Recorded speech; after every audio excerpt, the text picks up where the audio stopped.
जय हिंद दोस्तों, एक बार आप सभी का फिर से स्वागत है आपके अपने चैनल सोशल अवेयरनेस में। अवेयरनेस और नॉलेज सीरीज को आगे बढ़ाते हुए भाग 5 में आज हम बात करेंगे समय और उसके मैनेजमेंट के बारे में। इस विषय में आपको जानकारी देंगे श्री अशोक सिलावट जी, जो कि एक अनुभवी अध्यापक हैं। सर, बहुत बहुत स्वागत है आपका सोशल अवेयरनेस चैनल में। दोस्तों, जैसा कि हम सभी को पता है, संसार में हर व्यक्ति के पास कुछ ना कुछ है, परंतु संसार में हर एक व्यक्ति के पास समय जरूर है। किसी के पास कुछ है, किसी के पास कुछ नहीं है, परंतु समय एक ऐसी वस्तु है जो सभी के पास समान रूप से सभी को मिली है। दोस्तों, ये जो वीडियो है ये खासकर युवाओं और स्टूडेंटों के लिए बनाई गई है, क्योंकि आज के दौर में स्टूडेंट कहीं ना कहीं अपने कीमती समय को बर्बाद कर रहा है, और इसकी वजह है कि उसे समय की महत्ता और उसे सही से मैनेजमेंट करने के तरीके या इसकी जानकारी का अभाव है। तो दोस्तों, सबसे पहले हम सर से जानते हैं कि समय के बारे में जानते हैं, इसकी महत्ता के बारे में जानते हैं, और हमें समय के मैनेजमेंट की ज़रूरत क्यों पड़ी, इसके बारे में हम सर से जानते हैं। सबसे पहले तो हम सोशल अवेयरनेस चैनल और इसकी पूरी टीम का धन्यवाद करना चाहेंगे, जो लोगों में विभिन्न सब्जेक्ट्स के लिए जागरूकता पैदा करने के लिए बहुत अच्छा काम कर रहे हैं। समाज को एक नई दिशा देने के लिए इन्होंने जो काम शुरू किया है, उसके लिए पूरी टीम को पुनः धन्यवाद। तो आज जैसा कि धर्मेंद्र जी ने बताया कि युवाओं में टाइम मैनेजमेंट के जानकारी के अभाव के कारण काफ़ी समय को वो बर्बाद कर देते हैं और अपने लक्षित इच्छाओं की प्राप्ति तक नहीं पहुंच पाते। इस पर हम चर्चा करेंगे। तो दोस्तों, आज हम बताएंगे कि टाइम मैनेजमेंट आखिर हमारे जीवन में आवश्यक क्यों है, क्योंकि कोई भी काम हम करते हैं तो मेरा यह मानना है कि उससे पहले हमें देखना क्यों काम क्यों किया जाए। तो अगर आपको जीवन में कोई बहुत बड़ा लक्ष्य प्राप्त करना है तो उसी के अनुसार आपको कार्य करना पड़ेगा, और वो कार्य जब तक आप व्यवस्थित तरीके से नहीं करेंगे, जब तक जितना समय आपने उस काम को करने के लिए निर्धारित किया है उतना समय आप उसको नहीं देंगे, तब तक आप अपने उस लक्ष्य को प्राप्त करने में सफल नहीं हो पाएंगे। वैसे तो जीवन में किसी भी बड़े लक्ष्य को प्राप्त करने के लिए हमें टाइम मैनेजमेंट की ज़रूरत महसूस होती है, लेकिन आज हम विशेषकर चर्चा करेंगे छात्र जीवन में, क्योंकि इंसान फ्यूचर में जाके वो क्या बनेगा, किन उपलब्धियों को हासिल करेगा, ये काफ़ी हद तक उसके छात्र जीवन में ही निर्धारित हो जाता है। इसलिए छात्र जीवन में किए गए कार्य ही ज़्यादा महत्वपूर्ण होते हैं इंसान को सफल व्यक्ति बनाने के लिए। उसी अनुसार जैसे कि कोई बड़ा लक्ष्य है, वो एक साथ पूरा नहीं हो सकता। उस बड़े लक्ष्य को हम पहले छोटे छोटे हिस्सों में तोड़ते हैं और उसके अनुसार हम समय का डिवाइडेशन करते हैं। काफ़ी लोगों से आपने कहते सुना होगा कि उसको कोई काम दिया, उसको कॉलेज से, स्कूल से, या जहाँ पर वो जॉब करता है वहाँ से उसको टास्क मिला, और अगले दिन जब उससे पूछा जाता है कि क्या आपने फलां काम किया, तो वो उसका सामान्यतः ज़्यादातर लोगों को आंसर रहता है कि सर हमें समय नहीं मिला। तो यहाँ सोचने वाली बात है कि समय तो सबके पास समान ही है। एक सफल व्यक्ति के पास भी उतना ही समय होता है जितना कि एक आम इंसान के पास होता है, लेकिन जिसने अपने समय को बहुत अच्छे से नियोजित किया है, यानी एक योजनाबद्ध तरीके से उसको खर्च किया है, क्या कहें टाइम यूटिलाइजेशन उसका बहुत अच्छा है, तो वो अपने दिए गए कार्य को समय सीमा में पूरा कर लेता है और अपने लक्ष्यों की प्राप्ति करता है।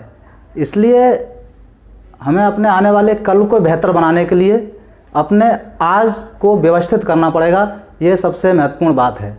दूसरा, अगर हम एक और क्वेश्चन करें कि ऐसा क्या है जो किसी भी कीमत पर जैसे हम खरीद नहीं सकते, या जिसका रीयूज़ नहीं कर सकते, या कहें जिसको हम रिसाइकल नहीं कर सकते, क्योंकि आप देखेंगे आज रिसाइकल का ज़माना है, काफ़ी चीज़ें रिसाइकल करके हम पुनः यूज़ कर लेते हैं। लेकिन अगर इसी चीज़ को हम समय के परिप्रेक्ष्य में देखें तो समय ही एक ऐसी वो चीज़ है पूरे संसार में जिसे हम किसी भी कीमत पर रिसाइकल या रीयूज़ नहीं कर सकते।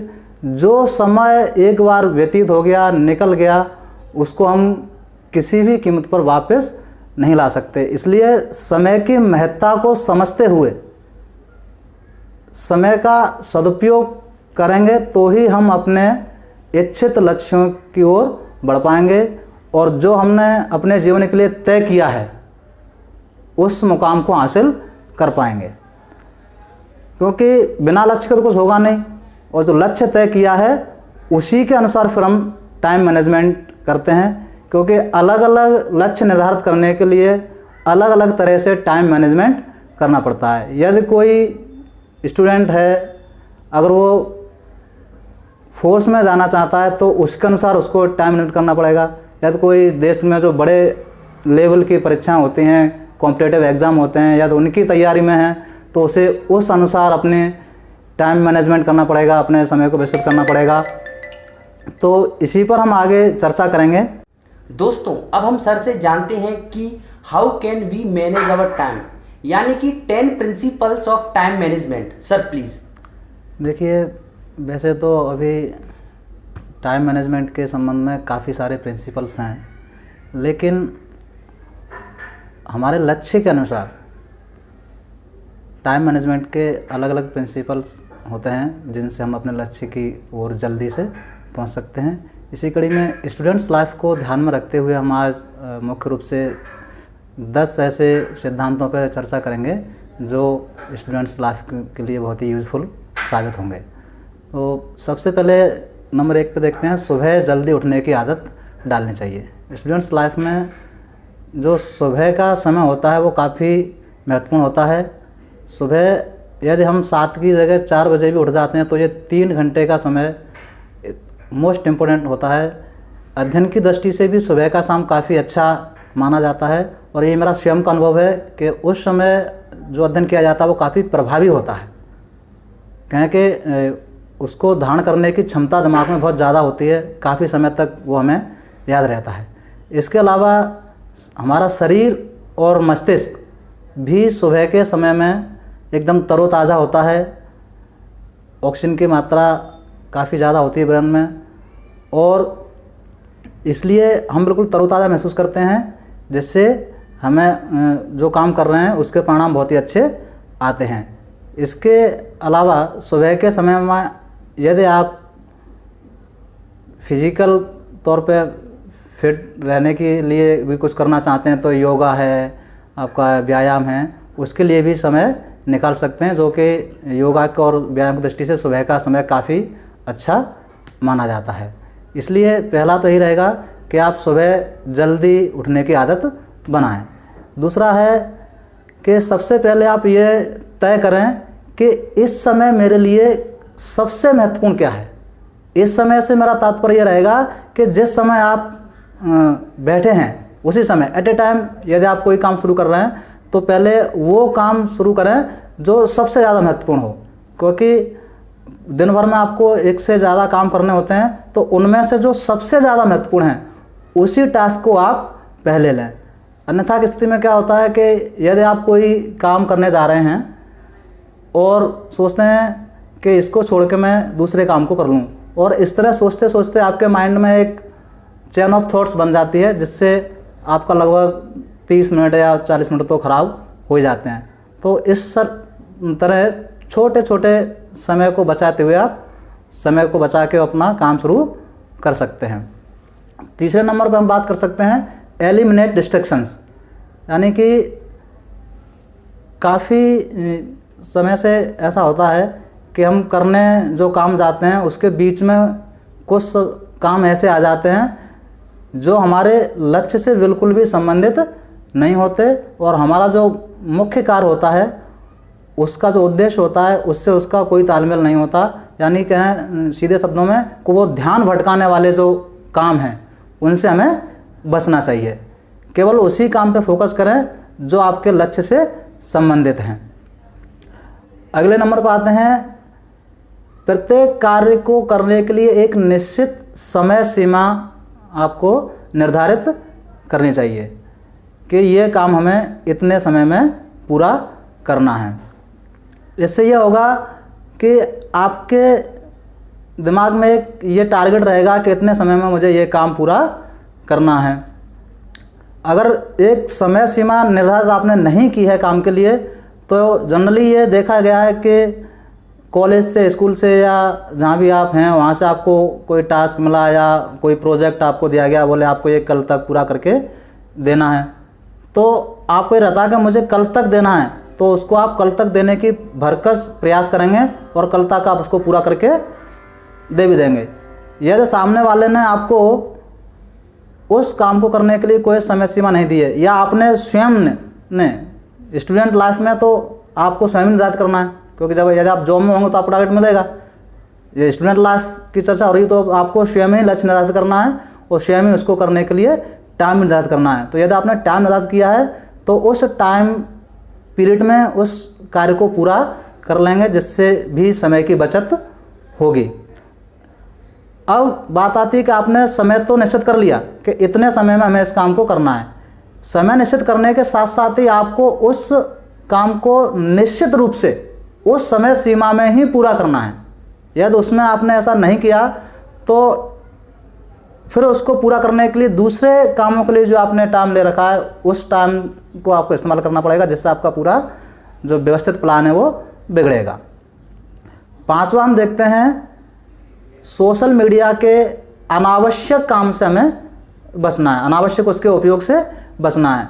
हालांकि ये नहीं कहेंगे कि सोशल मीडिया पे जितना भी काम होता है सब व्यर्थ है, उसके कुछ अच्छे उपयोग भी हैं, लेकिन उसके व्यर्थ उपयोग से हमें बचना है। दोस्तों, सोशल मीडिया की लत यानी कि एडिक्शन ऑफ सोशल मीडिया से संबंधित हमारे चैनल पर एक वीडियो है जिसकी लिंक नीचे डिस्क्रिप्शन में दी हुई है। अगर आपको उस वीडियो को देखना है, डिटेल जानकारी चाहिए, तो आप लिंक पर क्लिक करके उस वीडियो को अवश्य देखें। हाँ, तो अब हम बात करते हैं अगले पॉइंट पे, नंबर 6। आपको शाम को अपनी टारगेट लिस्ट चेकआउट करनी है या टारगेट लिस्ट का मूल्यांकन करना है कि दिन भर आपने जो काम किए वो आपके समय सीमा में पूरे हुए या नहीं हुए। यदि वो समय सीमा में पूरे नहीं हुए हैं तो उन कार्यों को करने के लिए दिया गया समय आपने कहाँ खर्च कर दिया, ये आपको पता करना है, जिससे आपको ये मालूम हो जाएगा कि हमारा जो समय बर्बाद हुआ वो किन कामों में हुआ है। इसलिए शाम को जो आपका टारगेट लिस्ट है उसका मूल्यांकन अवश्य करना है। इसके बाद बात करेंगे अगले पॉइंट की कि नेक्स्ट डे की जो आपकी वर्क लिस्ट है, अगले दिन के कार्यों की सूची है, उसको आप शाम को बना लें एक दिन पहले ही, जिससे अगले दिन आपके दिमाग में ये नहीं रहेगा कि हमें कहाँ से शुरू करना है, पहले कौन सा काम करना है या नहीं करना है। ये भी एक महत्वपूर्ण बिंदु टाइम मैनेजमेंट के लिए होगा। अगला है मल्टीटास्किंग बने। हालांकि यह सिद्धांत जो है छात्र जीवन में अध्ययन की दृष्टि से ज़्यादा महत्वपूर्ण नहीं है। अध्ययन की दृष्टि से अपन बात करेंगे, क्योंकि ऐसा बहुत ही कम होता है कि एक ही समय में हम एक से ज़्यादा टॉपिकों पर काम कर सकें। क्योंकि अगर हम किसी एक टॉपिक पर पूरा ध्यान केंद्रित करके उसको कंप्लीट करते हैं तो ज़्यादा अच्छे परिणाम होते हैं। इसलिए अध्ययन की दृष्टि से मल्टीटास्किंग वाला ज़्यादा सही नहीं है मेरे हिसाब से। लेकिन अन्य कामों में जैसे आप ट्रैवलिंग हैं उस समय का यूज़ कर सकते हैं, अध्ययन में कर सकते हैं, अन्य चीज़ों में कर सकते हैं। कोचिंग या स्कूल जा रहे हैं या अन्य जगह पर जा रहे हैं तो उस समय अगर आपको कोई मार्केट का काम है तो उसको उसी समय में करके हम मल्टीटास्किंग वाला सिद्धांत उसमें लागू करके समय को बचा सकते हैं। और अगला है हमारा 9 नंबर, जो ज़्यादा महत्वपूर्ण है, टाइम टेबल बनाएं।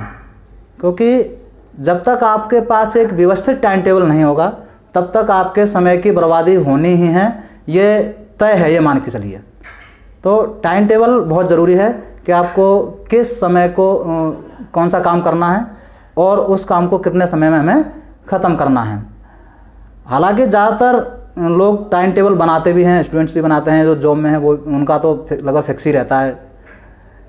लेकिन टाइम टेबल बनाने के अलावा एक दूसरी चीज़ है कि हम उस टाइम टेबल को फॉलो कितना करते हैं, ये ज़्यादा महत्वपूर्ण है। कि टाइम टेबल तो बन गया, 1-2 दिन हमने फॉलो भी किया, लेकिन जब तक आपने जो टाइम टेबल बनाया है उसको आप कंटिन्यूसली फॉलो नहीं करोगे एक लंबे समय तक, तब तक लक्ष्य प्राप्ति करने में कठिनाई आएगी, ये स्वाभाविक बात है। अगला एक और सिद्धांत है जिस पर हम चर्चा करेंगे, छुट्टी के दिनों का समुचित उपयोग करना। ज़्यादातर हमने देखा है, चाहे स्टूडेंट हों या जो जॉब में हैं वो हों, सबको वीकेंड का इंतज़ार रहता है। वीकेंड वैकेशन का, बाहर घूमने जाना है, बाहर खाने जाना है, पिकनिक जाना है, फिल्म देखनी है, यानी कि जो भी एंजॉयमेंट के वर्क हैं उनको करना है। जबकि स्टूडेंट लाइफ में इससे अलावा आप ये देखें कि आपके जो भी पेंडिंग वर्क्स रह जाते हैं, कि सप्ताह भर हमारे जो वर्क ऐसे हैं जो हम टाइम टेबल के अनुसार नहीं कर पाए, वो पेंडिंग रह गए, उनको आप लिस्ट आउट कीजिए। किसके लिए? छुट्टी के दिन के लिए। क्योंकि यदि आपके काम पेंडिंग्स रह जाते हैं, आप उसी को अगले दिन करते हैं, तो फिर अगले दिन के कार्य प्रभावित होंगे।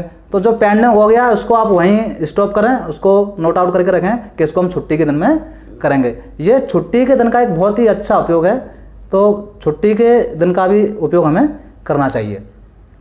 तो मेरे हिसाब से ये जो 10 टाइम मैनेजमेंट के सिद्धांत हैं, इनको हम अपने जीवन में फॉलो करके हमने जो अपने जीवन का लक्ष्य निर्धारित कर रखा है उसको हम आसानी से प्राप्त कर सकते हैं, और जो व्यर्थ समय हमारे जीवन का जा रहा है उसे हम बचा सकते हैं, या कहें कि समय का हम अच्छे से उपयोग कर सकते हैं।